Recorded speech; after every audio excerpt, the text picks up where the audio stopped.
Um, Selamat datang teman-teman di pembahasan mata kuliah Fisika Listrik Magnet, dan kita akan membahas tentang soal yang ketiga. Soal yang ketiga dari pelatihan asisten tutor. Nah, begini soalnya. Jadi ini ada uh, pelat atau kawat gitu, dia tuh berbentuk loop gitu. Dan di mana di pusat porosnya itu dia bisa berputar.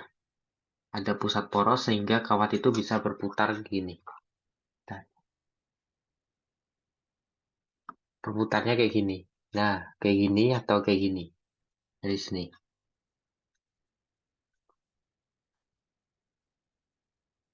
Oke, bentar teman-teman.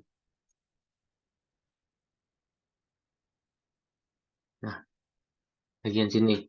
Ini jadi dia tuh karena ada pusat di bagian sini, pusat poros di bagian tengahnya si uh, penampang ini, si kawat yang kita susun seperti kotak ini, dia tuh bisa berputar ke arah kanan maupun ke arah kiri, teman-teman. Nah, berputar ke arah kanan atau ke arah kiri, itu kenapa? Kenapa itu bisa terjadi? Sebenarnya kalau secara konsep itu ada dua. Karena kawat ini dialiri oleh arus, dan arusnya ini didefinisikan ke arah ke sini, teman-teman. Maka dia itu pasti menimbulkan medan magnet. Medan magnet itu karena hasil dari suatu arus melewati suatu tembaga, tuh, suatu medan konduktif. Ini. Nah, ini misal kabel, terus ini ada arus. Ini. Maka di sini tuh saat dia melewati arus, di sekelilingnya itu bakal ada medan magnet sepanjang jalannya arus itu. Gitu. Makanya jumlah medan magnet yang searah itu dia bakal bisa memiliki dampak, teman-teman. Contohnya, kalau misal di sini tuh misal ada magnet kutub positif itu. Nah, kalau misal di sini kutub positif, maka apa namanya, pengaruh medan magnet itu dapat membentuk menjadi magnet induksi. Magnet induksi yaitu magnet yang terjadi karena suatu tembaga yang berputar itu dialiri oleh arus, sehingga flux-flux magnet tersebut atau medan-medan magnet tersebut membentuk suatu gimana istilahnya, suatu kesatuan gitu sih, teman-teman. Dan suatu kesatuan, suatu arah medan magnet itu dia bakal bisa menjadi magnet utara, kutub utara dan kutub selatan gitu. Ini maksudnya utara tuh. Nah, ketika kita ada uh, ke eksternal gitu berupa magnet di sekelilingnya, maka dia perubahan medan magnet itu bakal terjadi tarik menarik gitu antar magnet. Nah, gitu. Tapi pada kasus ini eh, poros itu berputar karena dia ada gaya torsi, teman-teman. Ada beban yang tidak seimbang di kedua sisi dari plat tembaga ini. Itu, teman-teman.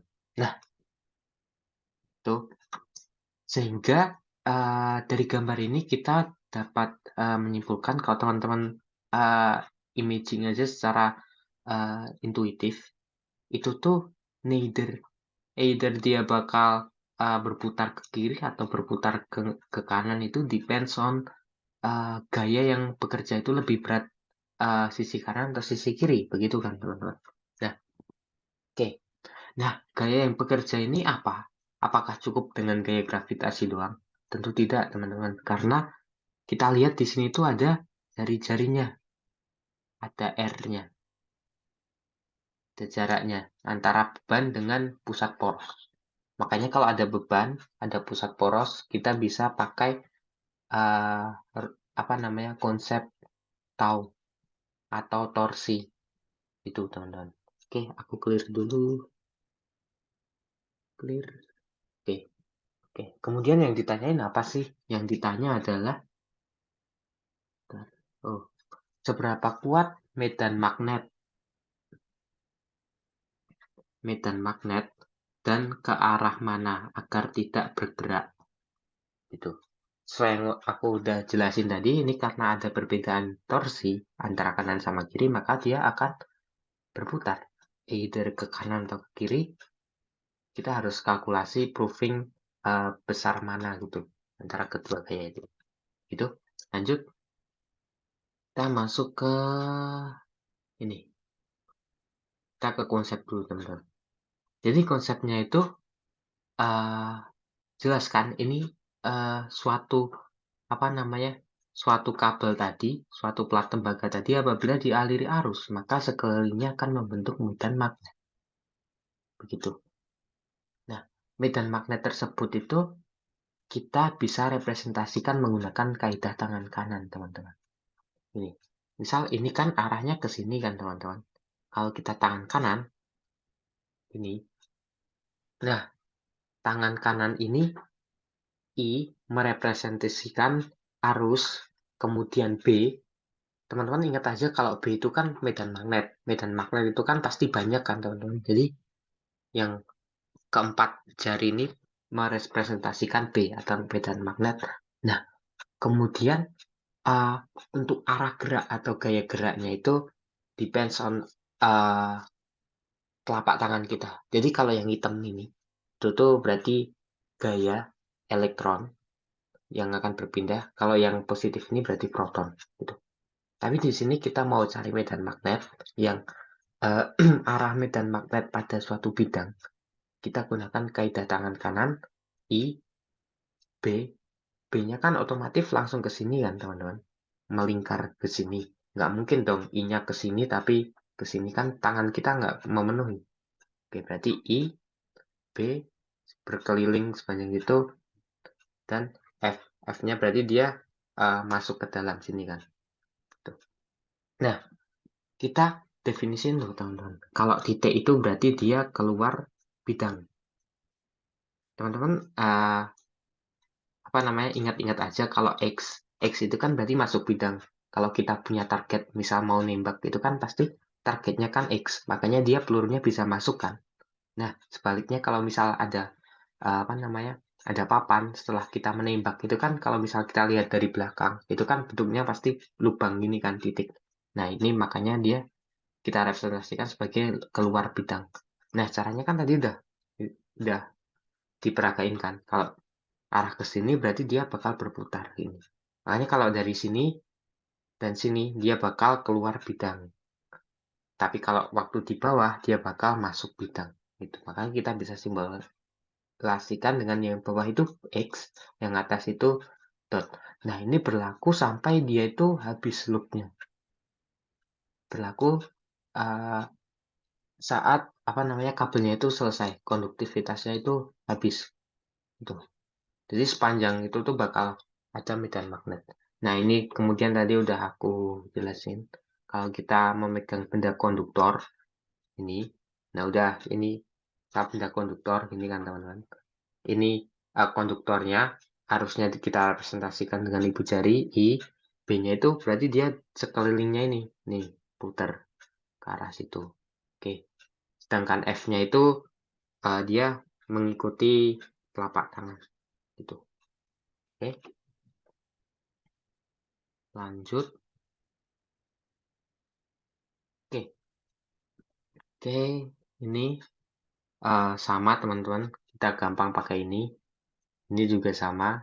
Sebenarnya kan memutar, tapi kalau misal dalam soal itu udah ada medan magnet ditentukan ke arah mana, maka tinggal teman-teman diluruskan aja. Maka buat mencari F-nya itu teman-teman gampang. Ini nggak usah pakai putar. Itu. Oke. Nah, sebetulnya apa sih yang mau kita cari? Kita kan mau cari medan magnet dan arahnya kan, teman-teman. Nah, ini. Oke. Dari sini, dari prinsip tadi, I-nya kan ke sini tuh. I-nya ke sini. Terus bakal berputar mengikuti sampai dia putar sini kan. Ini dibentuk looping gitu. I-nya dia bakal ke sini. Dan konduktornya itu dia bakal mengalir setiap ini. Nah, gitu. kita definisikan aja teman-teman, lewat tadi kaidah tangan kanan, berarti kalau yang di dalam, itu kan dia masuk. Misal anggap satu yang menghadap ke sini harusnya, ini. Maka yang bagian sini tuh dia masuk, yang bagian sananya dia keluar bidang, gitu. Hanya bisa kita gambarkan, ini tuh dia masuk bidang. Ingat, masuk itu X, dan keluar itu titik. X, gitu. Nah, sisi sini udah kita definisikan, lanjut kita sisi ke sana. Ke sana, yang bagian agak depannya itu masuk bidang X dan keluarnya itu titik. X, ini titik, titik, begitu. Yaudah, ini medan magnetnya yang di luar kawatnya ini berarti dia ke arah atas, sedangkan yang di dalam itu ke arah bawah, gitu. Nah, oke. Terus kalau kita punya medan magnet doang nih, tapi nggak ada gaya eksternal yang men-trigger kawat ini untuk berputar. Nah, itu nggak bakal berputar. Tadi kan udah kita singgung kalau misal dia tuh bakal berputar. Ini kan berarti dia membentuk magnet kan, teman-teman. Nah, magnet tersebut akan terpengaruh. Poros ini akan berputar apabila ada magnet di sekelilingnya. Ataupun misal ada beban di salah satu ujungnya, maka dia bisa berputar. Nah, karena kasusnya yang di atas itu dia berputar karena beban, maka uh, karena kan tadi masanya beda, terus jaraknya juga beda, pasti dia itu yang digantung itu tidak seimbang. Oke, terus gimana sih cara mencegah biar dia tuh nggak rotation, nggak melakukan rotation gitu? Caranya adalah dengan menggunakan medan magnet yang berlawanan. Besarnya itu, besar gayanya itu, besar selisih, yaitu berputar gitu. Gitu, paham kan? Jadi kita butuh medan magnet. Itu kan udah membentuk magnet tuh teman-teman. Nah, magnet tersebut kan pasti punya medan magnet eh, apa namanya? Pasti punya dari sini kan dia pasti membentuk magnet kan teman-teman. Nah, ini misal kutub utara, ini kutub selatannya karena kita based on di belakang sini kan, di luar. Nah, supaya dia tidak berputar, maka kita kasih medan magnet yang berlawanan dengan arahnya ini. Jadi biar dia tetap gitu, nggak oleng. Gitu. Oke? Nih, fungsinya kita harus mencari medan magnet dengan tujuan untuk melawan gerak rotasi. Begitu. Oke, lanjut. Nah, terus kita ini dulu dong, apa namanya? Kita cari dulu dong torsinya itu berapa kan? Karena kan cara kita tahu dia rotasi atau enggak kan selain magnet tadi, pengaruh magnet di luar, kita juga di kasus itu kan ada perbedaan torsi antara kedua benda. Kita cari torsinya, ingat, torsi itu sumbu beban terhadap sumbu pusat, teman-teman. Jadi jangan lupa pusatnya itu diperhatiin. Oke, pakai rumus saja ini buat cari torsi benda satu sama torsi benda dua. Oke, jangan lupa pakai kaidah apa namanya satuan internasional, satuan SI teman-teman, kilo sama meter. Ubah ke situ, ketemulah begini. Oke. Nah, hasil torsi tersebut menyatakan kalau ada perbedaan. Perbedaan torsi tersebut, otomatis kita cari yang lebih besar dong torsinya. Yang lebih besar adalah torsi yang bagian sini, 8. Sorry, yang 12. Yang 12 itu lebih besar. Otomatis dia bakal jatuh ke berputar ke arah satu set ini, dia bakal arah ke sini, mengguling ke sini berdasarkan analisa torsi yang kita hitung nih. Jadi dia bakal mengalir berputar ke arah sini tuh, tuh ini ke arah atas, berarti dia putar porosnya ke arah situ tuh. Nah, ini juga sama tuh, putar atas. Oke, udah kita temukan analisis teorinya, maka nih yang tadi aku jelasin teman-teman, dia berputar ke arah kiri. Itu cara gampangnya. Karena torsi yang satu ini lebih besar, dia bakal turun. Sedangkan ini kan torsinya kan kecil kan, torsi 2, torsi 1, maka yang ini tuh bakal keangkat dengan besar torsi 1 min torsi 2. Tapi ini kita nggak perlu kan, kita cuma ini doang. Oke, lanjut. Nah, maka dari itu teman-teman, dibutuhkan medan magnet yang bisa melawan arah rotasi ke kiri, mencegah loop berputar. Nah, arah medan magnet tersebut itu besarnya merupakan selisih dari torsi tersebut, ya kan?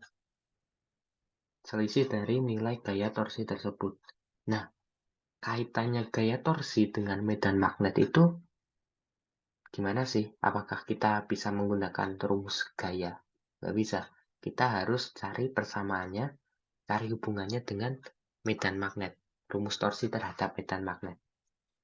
Ini teman-teman rumusnya. NBIA sin theta. Sin theta itu dia apa namanya? Medan magnet terhadap penampangnya, sudutnya. Karena kecil maka kita bisa abaikan teman-teman. Oke. Sehingga kita bisa peroleh nih. Ini tuh kita hitungkan selisih karena kan ini sama. Tinggal coret-coret aja sebetulnya kan teman-teman. Maka kita cuma bandingkan antara kedua kekuatan torsi tadi. Tuh, sama ini. Kekuatan torsi tadi. Kita peroleh 12, 8, dan dapatlah ini. Selisihnya tuh 0,4.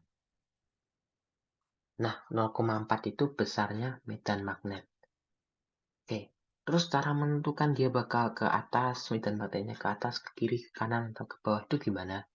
Caranya adalah dengan kita menganalisa teman-teman.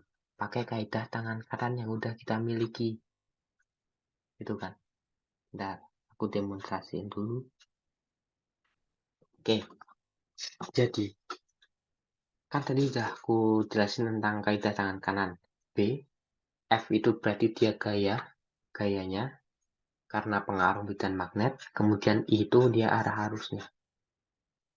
Kita diketahui itu teman-teman. Dia kan platnya kan dia bakal berputar. Dan kita analisa bagian sini, bagian samping ya. Kita analisa bagian samping coba. Sebenarnya karena ini berbentuk lingkaran maka sama aja. Mau analisa sebelah sini, sini itu sama aja. Tapi agar mudah kita analisa yang sebelah sini. Tuh kan. Kita udah tahu tuh teman-teman, arusnya kan dia nggak bakal berubah tuh. Kan? Dia looping terus. Jadi ke arah sana, ke arah depan. Kemudian ini kan apa namanya?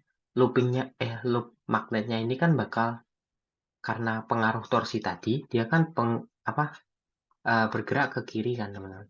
Tuh, dia bergerak ke kiri arah putarnya.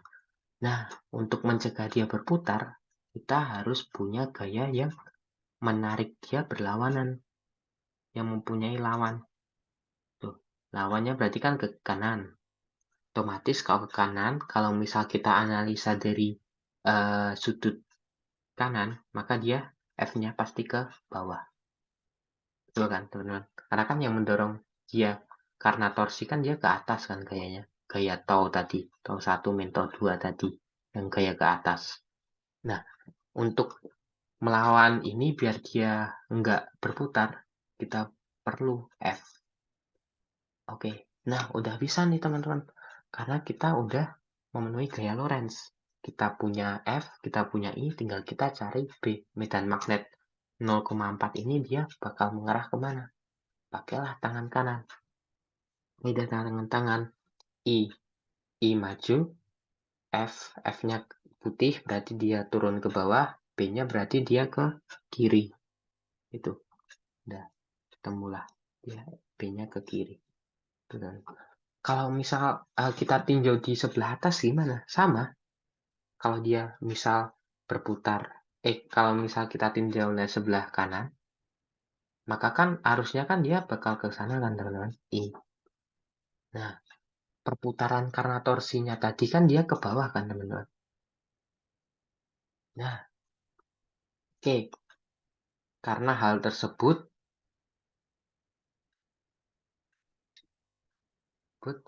maka karena pengaruh gaya torsinya tadi T1 min T2 tadi ke bawah, maka kita perlu gaya angkat ke atas F biar dia nggak berputar loopnya ini. Sama, kalau misal kita tinjau sebelah kanan, maka I masuk ke dalam, F-nya atas, berarti B-nya tetap ke sana, set, ke kiri. Tuh. Sorry, berarti ini videoku bakal mirror ya teman-teman. Oke, begitu. Jadi jawabannya adalah medan magnet sebesar 0,4 ke kiri. Ke kiri dari gambar. Begitu teman-teman. Semoga video ini bisa membantu teman-teman dalam memahami soal-soal yang teman-teman masih rasa bingung, dan semoga teman-teman dapat memahami apa yang aku jelasin. Oke, terima kasih telah menyaksikan sampai akhir teman-teman. Oke, semoga diberi kemudahan. Pamit undur diri, terima kasih. Ya.